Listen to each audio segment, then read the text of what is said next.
Hi, so I'm Yvonne Livingston from Axa Black Psychologist, and we are on part three of Jasmine Pena's story of her journey through rehab and dealing with COVID. Um, in this segment, I'm going to let her do most of the talking, but I will ask questions in between, just so we can have a better understanding of what her experience was. That's all my questions will be. Okay, Jasmine, take it away. Hi, I'm Jasmine. I'm I'm here to share my medical experience. Um,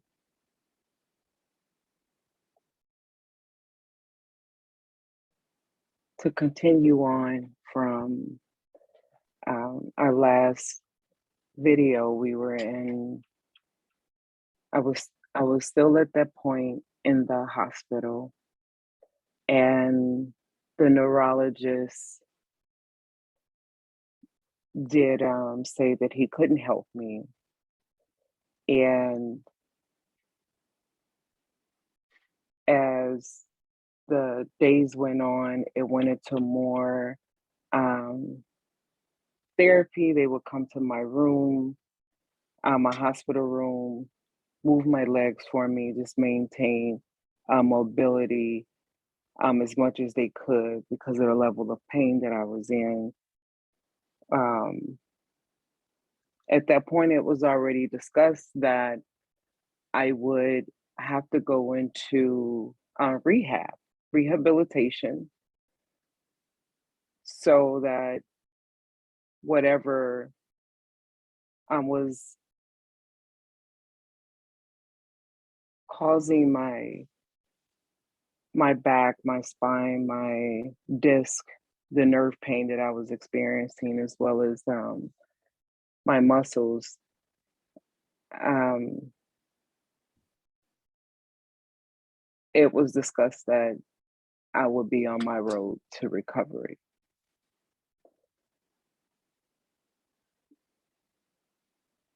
And it's not the first time that you've had to do this, right? Correct. It is not. Um, because I've had ex, because I've had issues with my back since my injury um, in 2002. I Did we say what that injury was, by the way?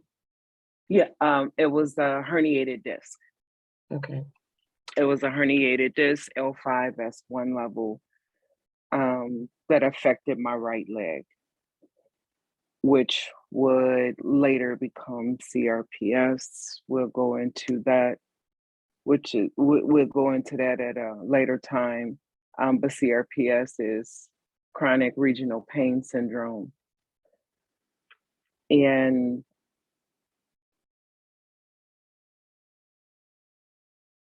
even before I moved to the suburbs, I had episodes of not being able to move um, from the waist down because of the disc in my back. When I had my when I had the when I had the injury in 2002, I had my surgery in 2003, which was just a discectomy. So they just cut the disc down that was pressing against the nerve, Mhm. but the discs are still present and they still maintain of causing me pain. Um, at this point, I have L1 through L5 herniated, left and right side. Wow.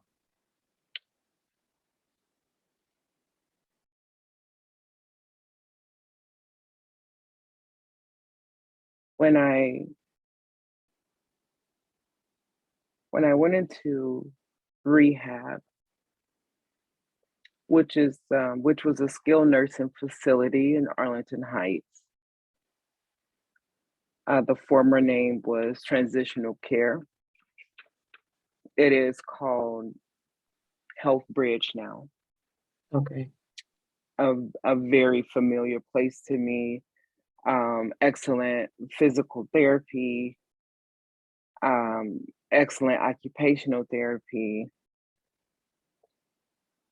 It was just a place that I knew that would get my body back to the way it was. Right. So I had a comfort of going there because I had been there plenty of times before. Right. And you never did say how many times that you felt the where you couldn't walk and you ended up in rehab. Like how many times was that since your injury in 2002? Um, wow. Since my injury and before I moved to the suburbs, and I was living on the south side of Chicago, I have been hospitalized several times, but I've had to leave hospitals because there are no there are not they don't have rehab facilities in the city of Chicago. Oh wow, I didn't know that. Yeah, there they do not have inpatient rehab. Um, and when I was living in the city, I did majority of my outpatient therapy, physical therapy at the University of Chicago. So I've always had a flow of physical therapy since my injury. That was a hot. This would this would cause me to be hospitalized sometimes a week. Mm. And the most I've spent in the hospital had to be 2 weeks. And you had young children too at the time, right? Absolutely. My girls were um, still in elementary school at the time that I would experience these moments to where I would wake up and the pain would be so excessive in my spine. And the very first time I stayed in rehab had to be 2011, 2012, no, 2011. And from that point, I've had a I've had a total of 2011 to 2021. It's 10 years. I've had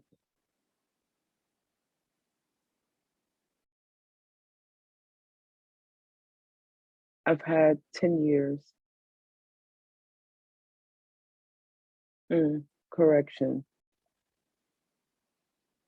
9 years.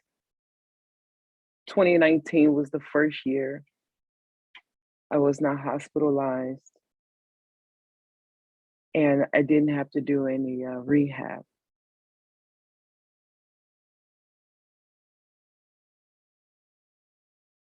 2019 was definitely a good, healthy year for me. So but before we talk about that one good year you had, hmm you had 10 years. Well, no, it was a total of 11 years or 10, and you said nine, right?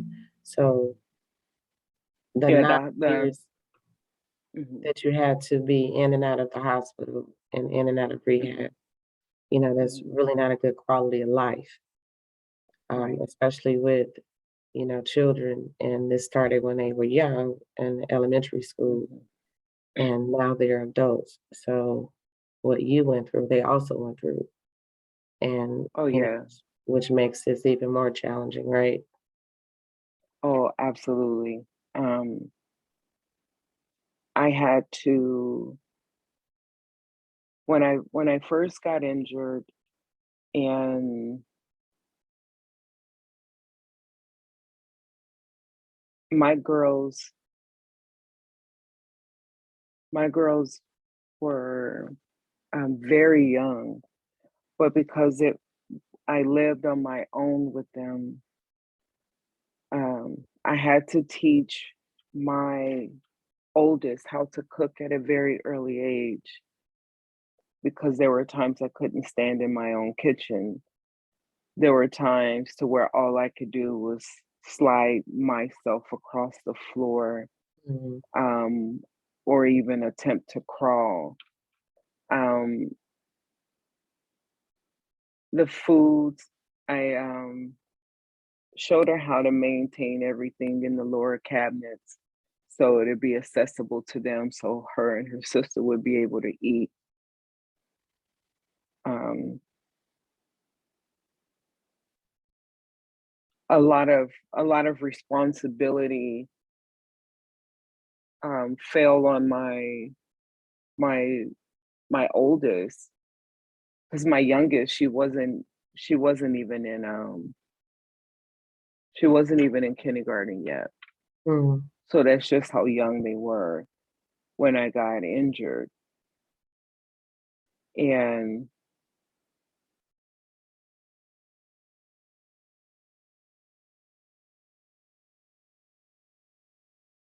and they would try to help me the best way they could. Yeah. They didn't know why their mommy couldn't couldn't cook meals for them. Um, even down to bathing and watching my oldest give her baby sister a bath and to get her ready for bed. These were things that my daughter had to do because I couldn't even sit down like on my butt. I couldn't do it because of the nerve pain and the nerve damage I experienced. So there was a big change in our lives, and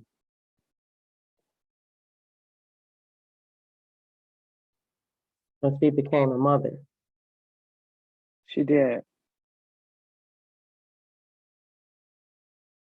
and that's not It, uncommon in our community. How um, younger siblings become parents while they're children. yeah, yeah, she definitely took on that role, even if they were to um, spend the night out or spend weekends. She knew she would have to take care of her little sister, and it was hard on me because I knew the responsibility on her. And I'm grateful for the most part that my baby girl was pretty complicit with her sister. they they definitely had like a great relationship. So um I was grateful for that, that they didn't skip a beat with still being kids as well. Okay, So they good. still dressed up, they still played. Um, I still participated with them to the best of my ability. Hmm. And it was just something they understood that mommy's in pain, mommy's in pain. And they would, if I was laying out on the floor, They would come and rub my back for me, rub my legs, rub my feet, just to say to me, "Mommy, I hope you feel better." Mhm. And there is nothing like the touch of the tiniest hands, I know what you mean. the tiniest hands to the best of their ability help Mhm. me, and they don't know that they truly were with the will to want to help me feel better. Um, I wouldn't have I wouldn't have never turned it down. Your kids offer to Right. massage you and take care of you, then that's just what you let them do. You let them take care of you Mhm. because that's what they know, because that's what I've always shown them, that I would take care of them. So they started taking care of me. And that, folks, is love. All right. Yeah. I'm glad that was some Um, good memories going back oh yeah. to talk about, what they went through too as well. Yeah. Because often, when our children have to help us, do things like that, they do lose their innocence and they do take on more responsibilities than they should.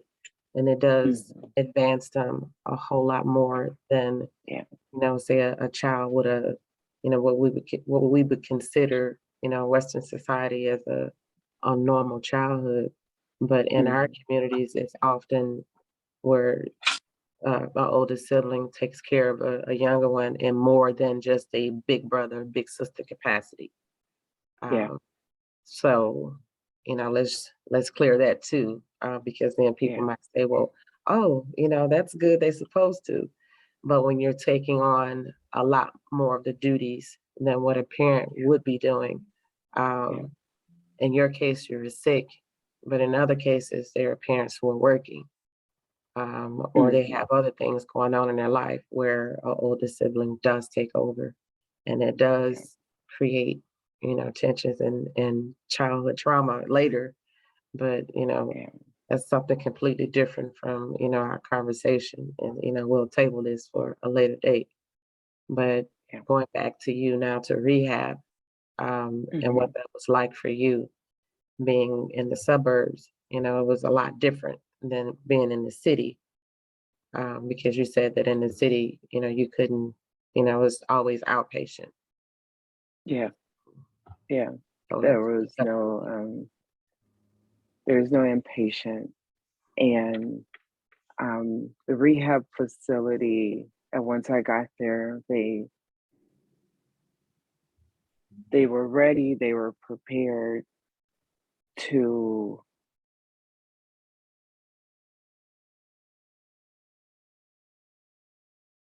So I thought they were prepared to take care of me.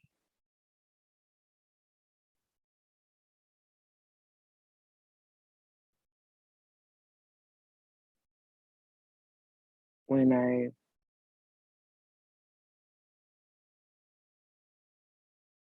I got there, I was welcome as always. Um, I know I've been there so many times where I know most of the staff, from CNAs, physical occupational therapists, nurses, and other staff in the rehab facility. And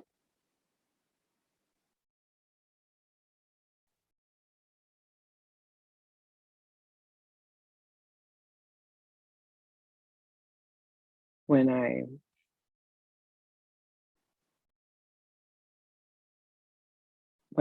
was there, they began um, my therapy,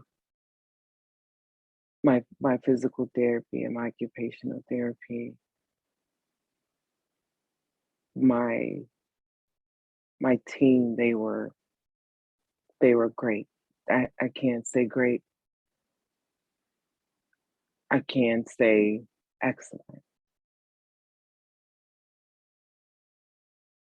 They were definitely excellent. And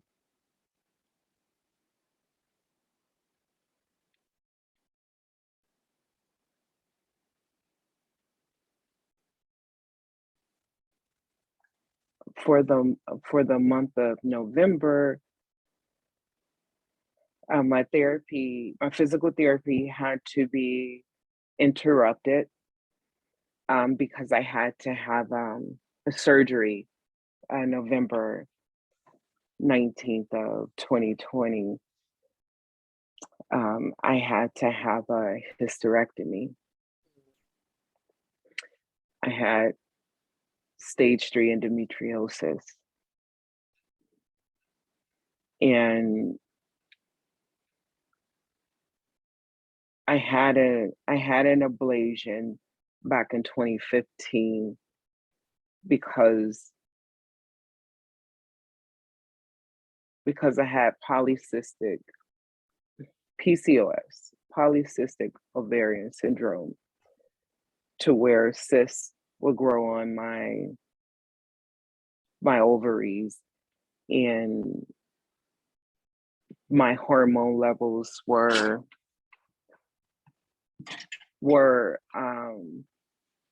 not stable.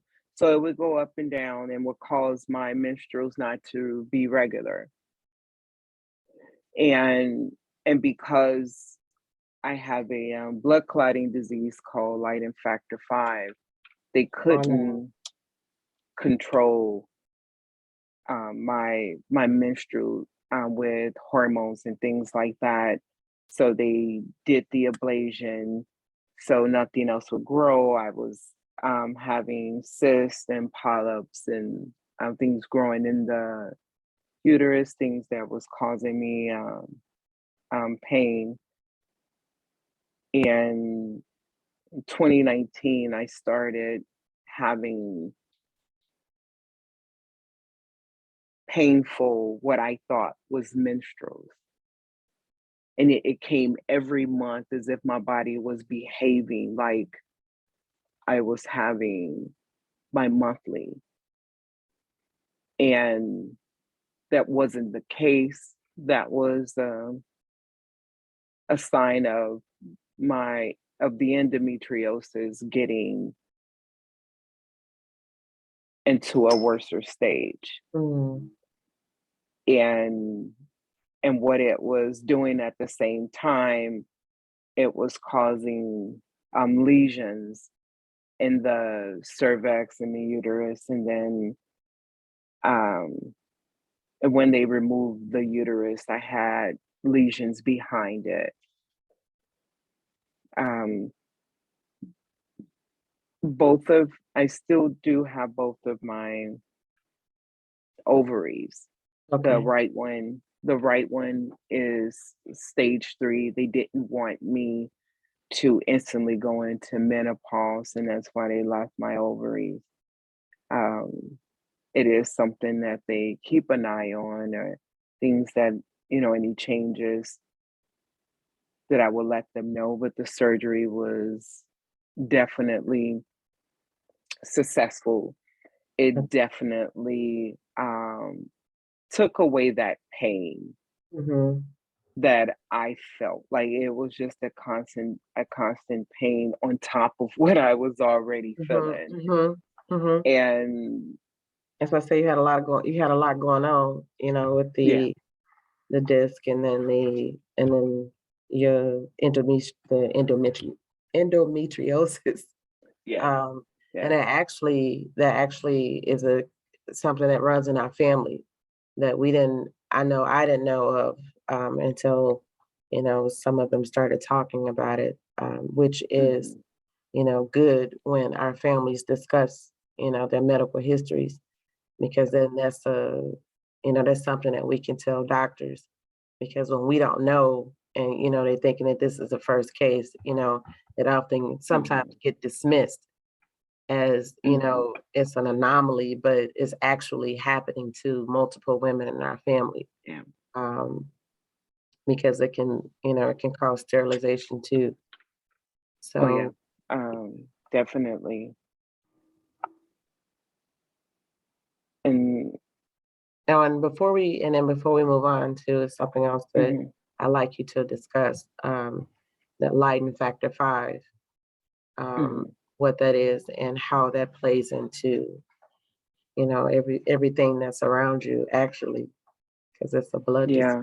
So, yeah. So um, my father is the carrier, Mhm. And I and tested positive too. Yeah. we he did advise all of us to get tested, Hmm. and and I did, and most of the siblings did, and it's such a complicated disease.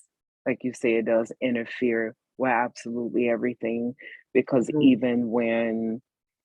I um even when I had my hysterectomy, they usually do two IVs when you go into surgery. And the IV that was in my left arm actually ended up causing a blood clot, which caused my arm, my hand, everything to swell twice the size. And they had to monitor it, make sure I was the blood thinners, the injections I had to get in my stomach, because I wasn't as mobile. They wanted to make sure that nothing would travel to hurt me in any type of way, because the blood clot, I had a few in the right arm, which they did explain it wasn't uncommon, especially with someone with light and factor five. Um, it's just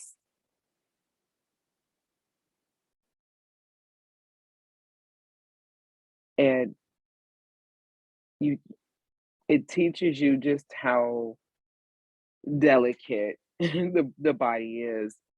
And excuse me. And I've had my not so great experiences that was tied to light and factor five, including my pregnancies. My last pregnancy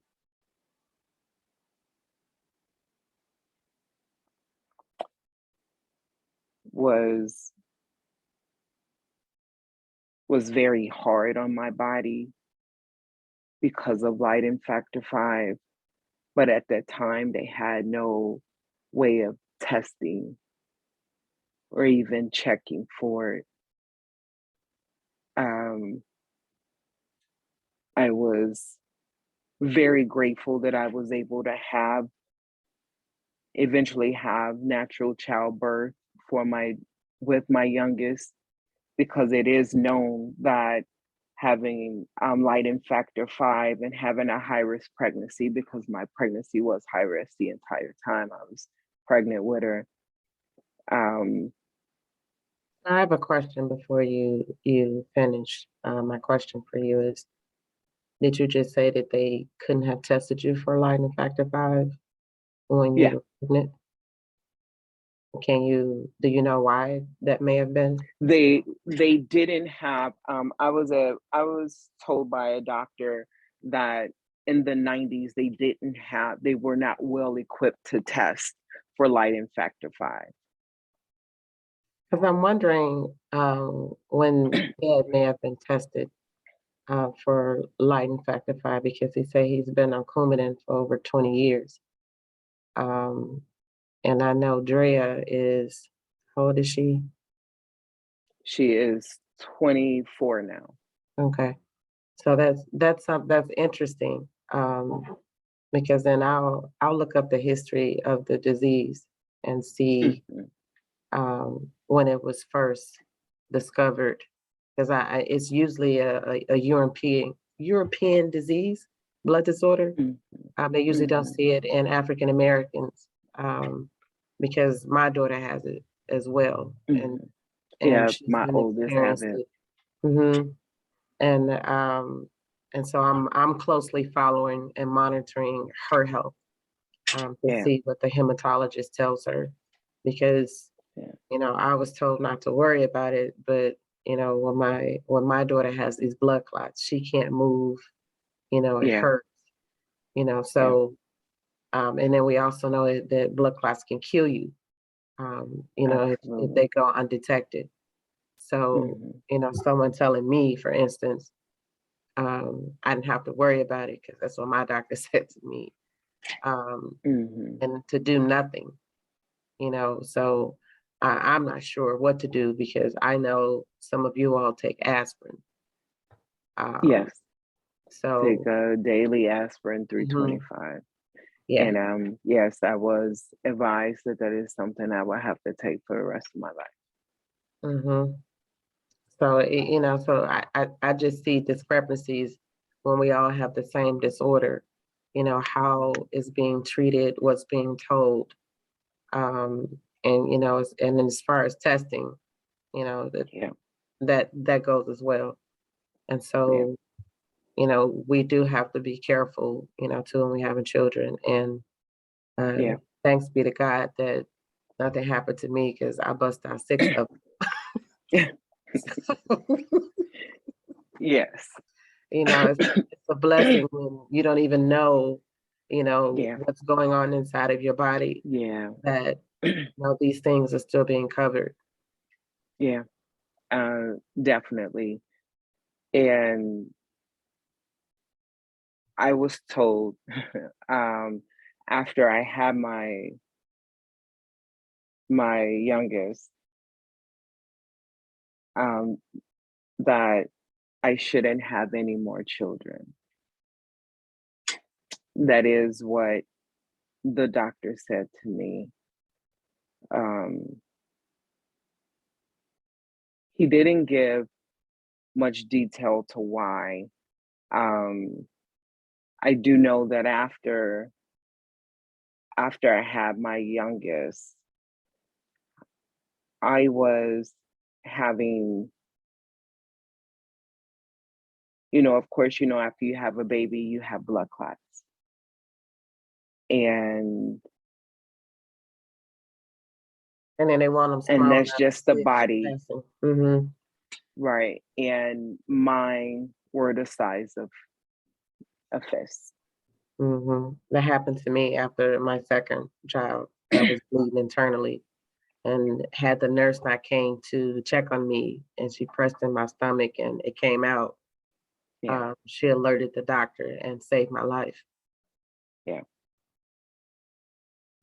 And That so, was yeah. mhm, So these type of blood disorders that, we don't have knowledge of, um, it does affect our bodies differently. And why I wanted yeah, you to go back and discuss that, yeah, before you kind of, pushed on your with, the current events, that right, light factor 5 disorder had to be discussed, and, what it looks like in you and in me, and how it right. shows up, in our children too as well, Yes. and the importance of, this discussion going forward. Oh So yeah. we can so we can pick it back up from where you left off, because I know we're going back and forth, but it's relevant to the story. Yes, it is. Yes, Mhm. it is. Yes, it is. After um, after the hysterectomy was successful in November, I spent a couple of days in the hospital, and then I was taken back to rehab. But I was advised that I couldn't do any form of physical therapy or occupational therapy for about 2 weeks, and those those few weeks that I couldn't do much, I did. Um, they did make sure that I was able to get up, walk around, as best as I could, to keep me standing, to keep me moving, to just keep my body functioning, because it had just went through the trauma of a hysterectomy. My body um, experienced that trauma of being cut into. Hmm. Um,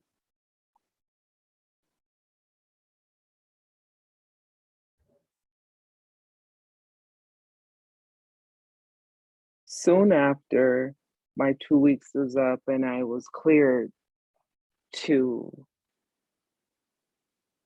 I was cleared to have therapy again. We we began to do exercises that was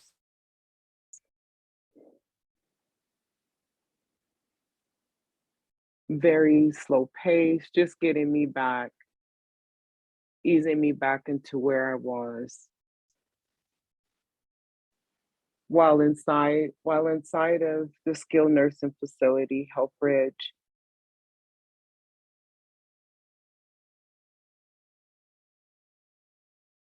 they did test us every 2 days Test you for for what? COVID, Okay, go ahead. for COVID.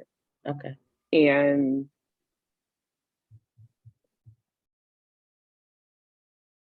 and yes, I tested negative, and then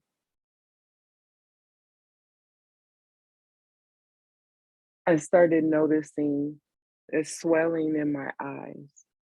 Mhm. And when they um, saw the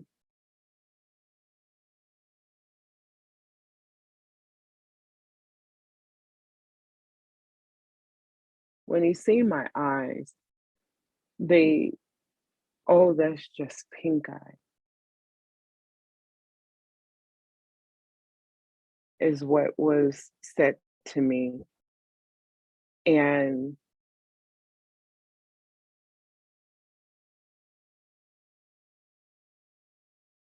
And this was right when the even pandemic first started, right?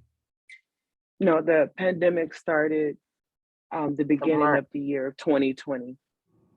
It was already present in February. Yeah, I was hospitalized into at that I thought time. it was 2019, the pandemic started. March Mm-mm, 2020. 2019. Mm-mm, it was 2020. Yeah, Mhm. because 2019 we vacationed. We did absolutely everything. Me and my family literally had the time of our lives in 2019 before everything shut down in 2020. So yes, that is why 2019, no hospital stay from my back, my body. So yeah, I was very in tune with the Oh, so when right. the So pandemic hit. Yeah, so it was so worldwide, I think. Well, I just looked it up because, I'm like, because it seemed like it's just been going on forever. yeah, Um, yeah. and so it was the end of 2019 where it started to pick up and then hit Right, us. like they started Yeah. noticing like Hmm. just a Hmm. few cases that they chose not to report until it spread it like wildfire.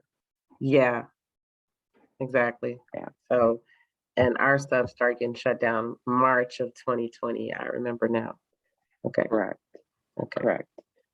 And Because now it's going on 2022. So we have 2 yeah, years. absolutely, absolutely. We after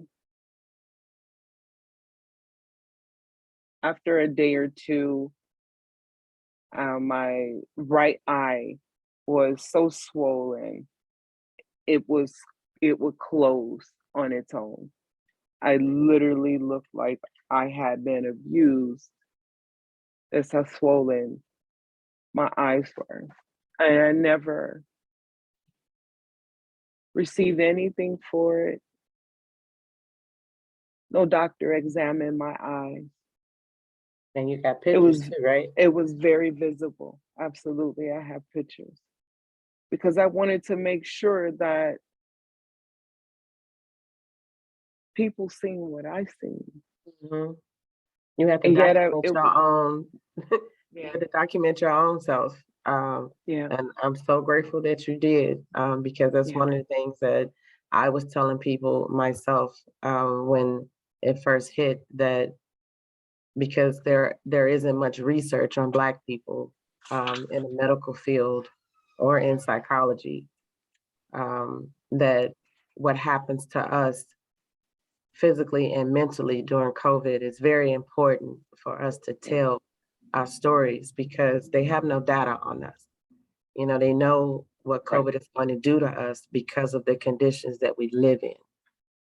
So you right. can't have the data of diabetes, high blood pressure, and all those things without keeping track of what's in our neighborhoods. So when you Hmm. talk about those things, you know, I understand that, when I'm driving on the south side, on the west sides of Chicago, that mostly what I see is fast food restaurants, liquor stores, you Yeah, know, are really prevalent in our communities. So of course, those type of diseases are going to run rampant. And then with yeah, COVID on top of it, you know, a lot of us were passing. Um, but it wasn't just from COVID itself. I need people to kind of walk with me on this. It hmm, was years long, decades even of unhealthy eating because of what's in your neighborhood. Um, hmm, Kyle Toms talked about this in a video I did with him when we talk hmm, about, you know, how we eat and what's inside of our bodies that sometimes hmm, we may not even be aware of. You know, a case in point, that hmm, Leiden factor 5. Our father had it, and you know, I think I got tested after I had all my children. So, you know, it was a miracle that, you know, all my children made it, including myself. right. So it's just really important to Did you say, ever, I have a question for you. oh, okay, go ahead. Did did you ever have a C-section? No, Okay, but what they thank did God. do was, Mm, I don't know the name of the incision that they gave me mm, with my first and second child, where they cut you from hmm. kind of like from the vagina down to underneath that. Episiotomy. I was thinking that, but you know, I probably Yeah, couldn't say it. yeah, yeah. So yeah, and that's what happened, with Amanda. I don't want to say her name, but my second, my Yeah, second daughter, um, yeah. or my first daughter. That's what happened with Mhm, the blood clot. Um, because of that cut, I wasn't properly sewed up, and mm, that blood clot formed like that. And again, mm. I like to be grateful of, you know, Yeah, motherhood, but also yeah, make people aware of the dangers. yeah. Um, Oh, because, you know, I could have not made it to have 4 more children. correct. You are definitely right on that. And I'm grateful that you're still here. Me too. Me too. Because these stories that we tell, and I'm so grateful and I'm proud of you for doing it. I know, this is not the easiest thing for you to do, to relive these stories and to tell it with such courage and such grace. Um, I don't take it for granted anybody sharing any part of their lives, with the public, but Black women especially. Um, I want us to share our stories because it can Yeah, save a life. it Yeah, that can is be very true. you know, helpful to someone who think, they're alone. So, you my hero, like for real. I just want you to know Yeah, that, I admire you so much. We take the wheel in the middle of a wheel, and say we're sisters. But at one point, I was a mother to you, yeah. um, and how these roles can play out in our communities. Mhm. So you're amazing. Thank you. Um, it it did take, honestly, a lot of encouragement, to be able to say what happened to me out loud, because there are definitely things that you don't want to believe that truly happened. These are things that you want to put out of your mind the moment it happened, and to live with the type of treatment that I had to put up with was just very overwhelming. It was trying to consume me. And talking to you, even before we ever decided to record it,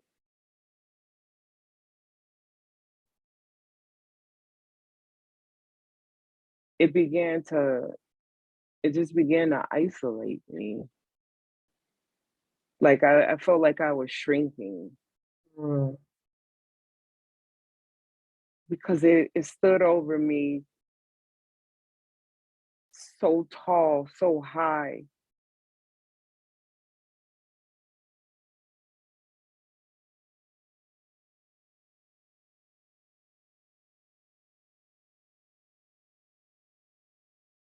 And I think the hardest thing that I did to myself was say, why me?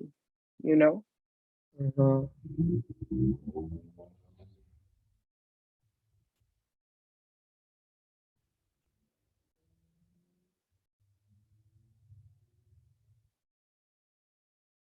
I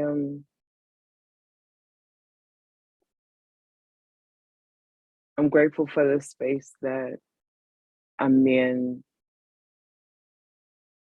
to have the strength to take this on,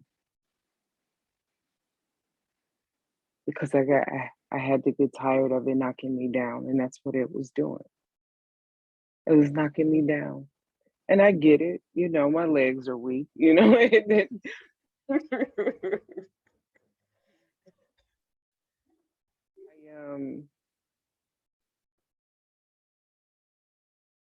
you helped me to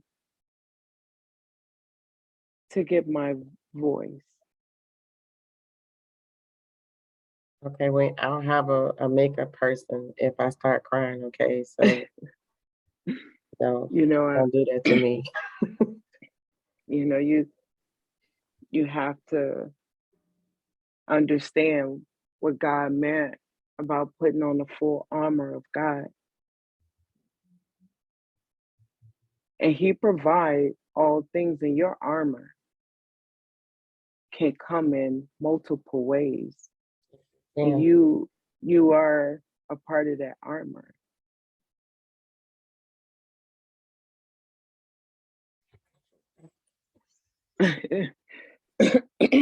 Yeah. Um, it it definitely gave me back my power once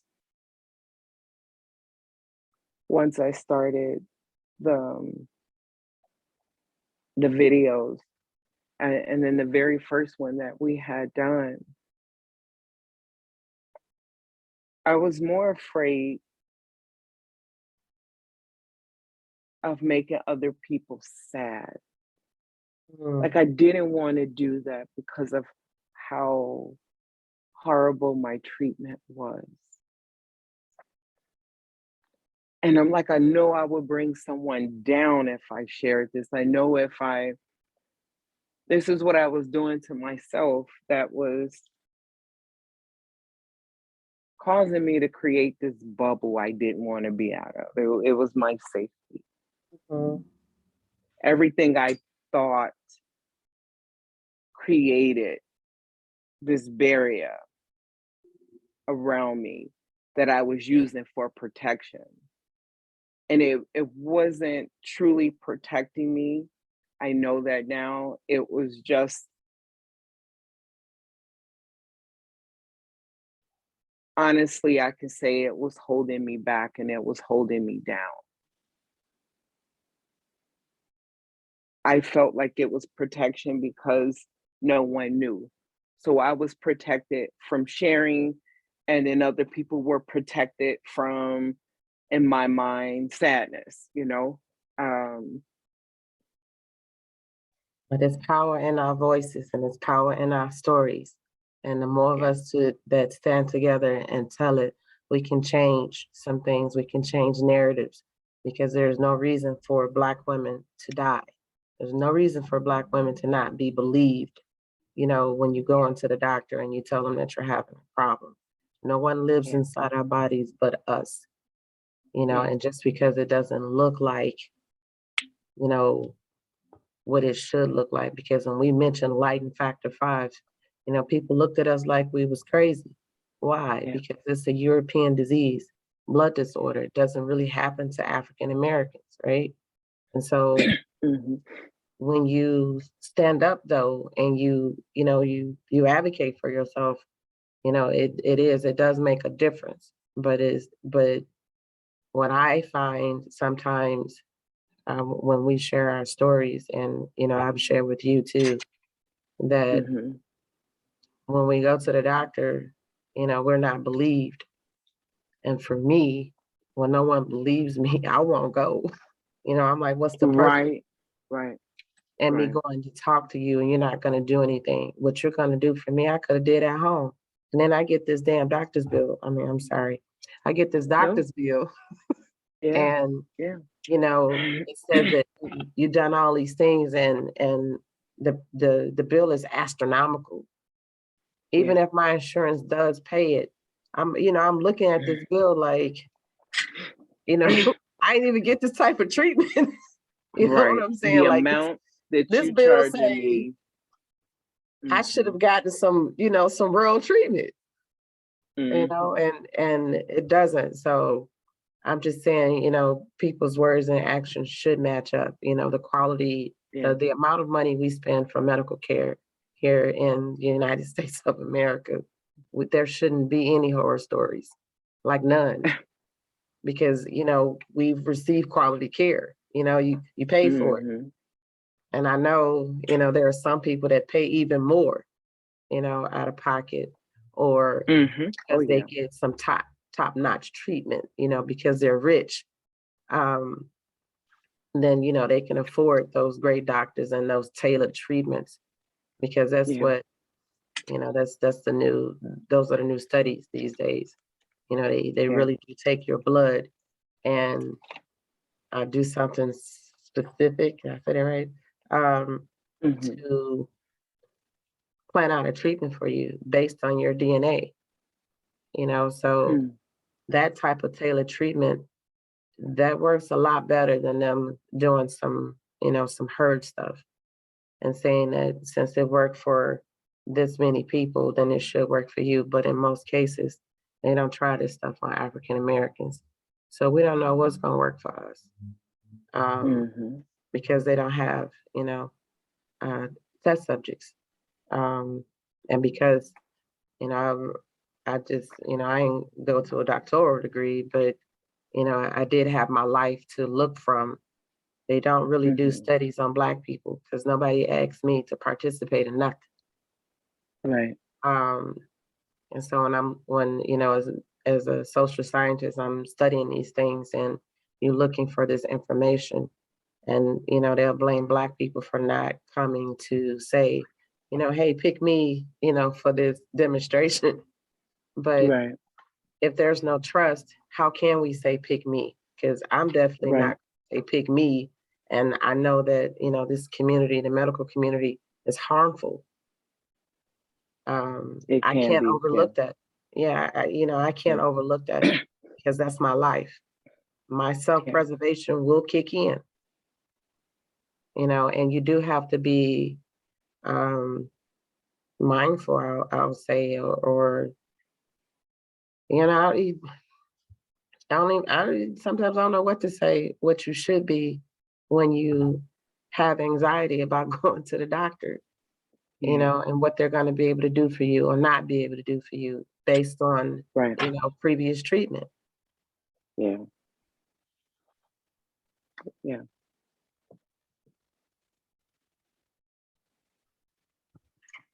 That is very, very true. And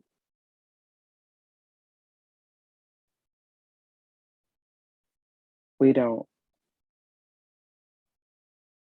those that experience this, is as if we don't have the benefit of anything.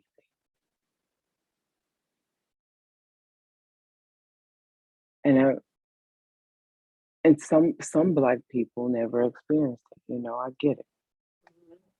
But those that do experience this,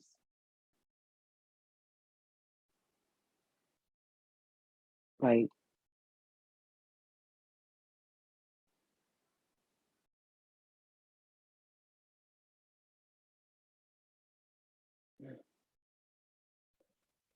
Almost like no words, it, right? it's just, yeah, it's hard. It's hard. It hurts. It's hectic. It's horrible. Right. Yeah, So, it's a lot of things. And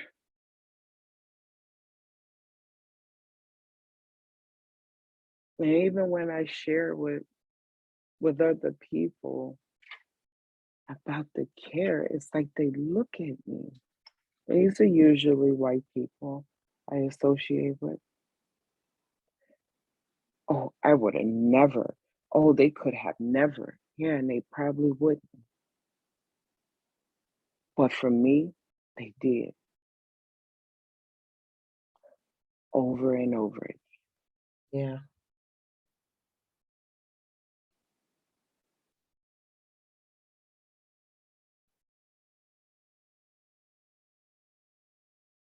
Yeah, this is So let's wrap it up. okay. And then we'll pick up on this later, because this Hmm. now we'll be talking about you being tested for COVID and Hmm. the all of the negative results until you tested positive, Hmm. and then what happened from there. So this Hmm. was so just to recap, this was to um, give some background story to what led up to this, because Yeah, everything that we talked absolutely. about was relevant, because Hmm. one, your children have been with you since the beginning. Um, Hmm. the disc in your back it's been ongoing and and pertinent in the conversation.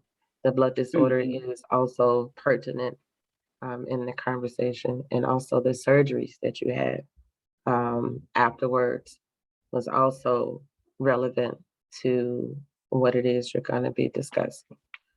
So, Yes, thank you so much for sharing with us today your very powerful story.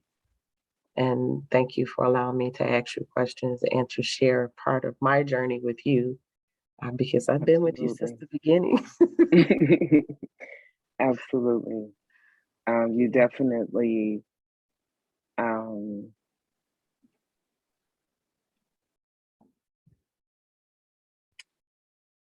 helped put me at ease. Like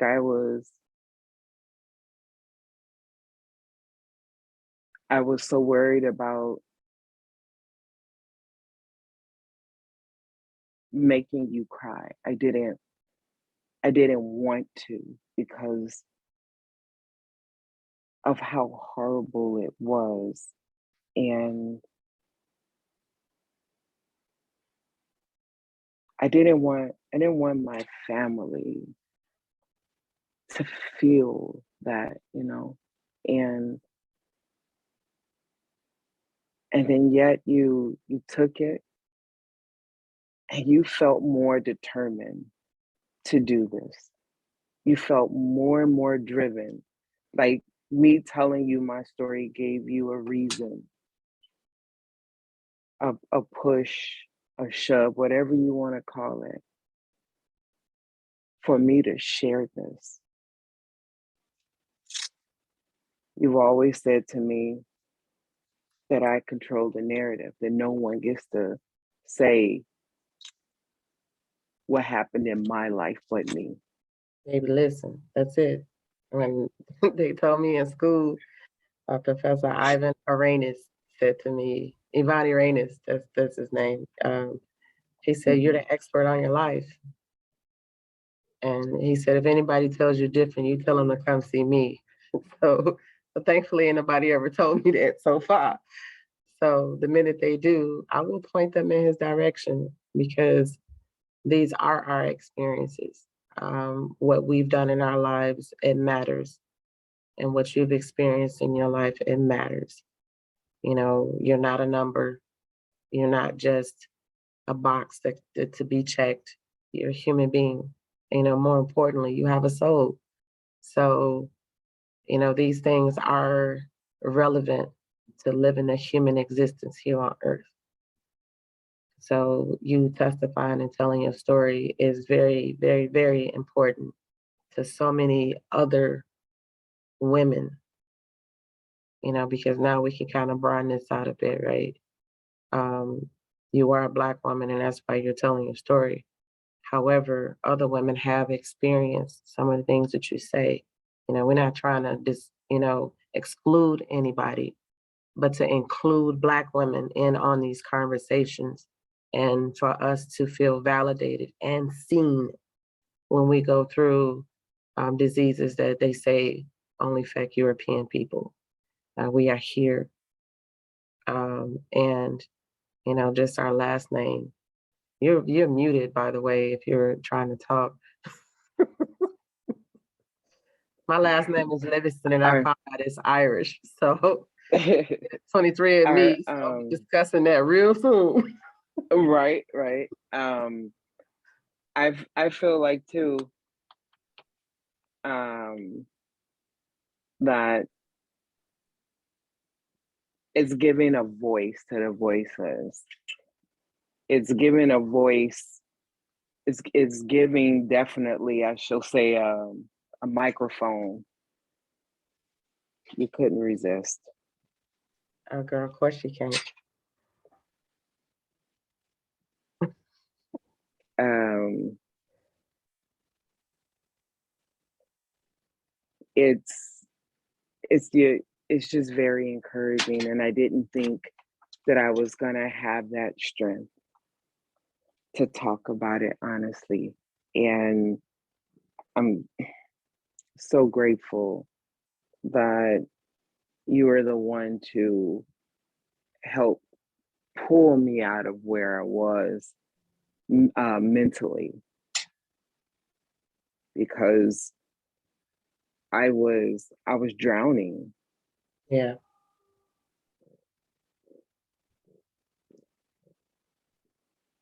Power to the Black psychologist. Okay, Yeah. we're gonna wrap this up because we'll just keep Okay. talking. Yeah. Thank you all for watching. There will be a part 4, um, and we'll keep going until she gets all of this out.